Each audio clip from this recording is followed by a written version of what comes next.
પ્રદેશ ભાજપમાં મોટા બદલાવના સીઆર પાટીલે સંકેત આપ્યા છે ત્યારે સીઆર પાટીલના ઉત્તરાધિકારી કોણ તેને લઈને ચર્ચાઓએ જોર પકડ્યું છે। આ વખતે ભાજપ પ્રદેશ પ્રમુખ પદે ઓબીસી નેતાની પસંદગી થઈ શકે છે।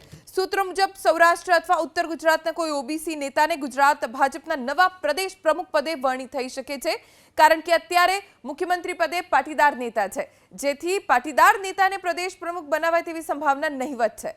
આ કિસ્સામાં ઓબીસી નેતા જ એકમાત્ર વિકલ્પ છે।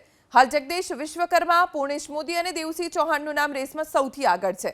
દેવસિંહ જિલ્લા સંગઠનમાં કામગીરીનો અનુભવ ધરાવે છે। ખેડાથી સાંસદ તરીકે ચૂંટાયા છે।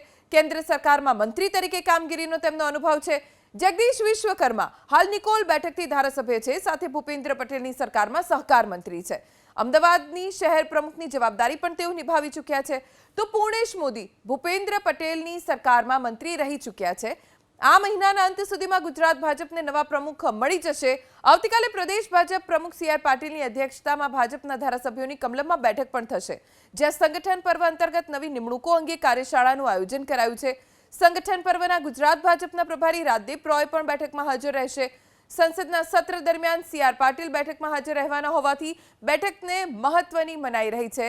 આ બેઠક બાદ ગુજરાત ભાજપના નવા અધ્યક્ષની પસંદગી પ્રક્રિયા વેગ પકડશે।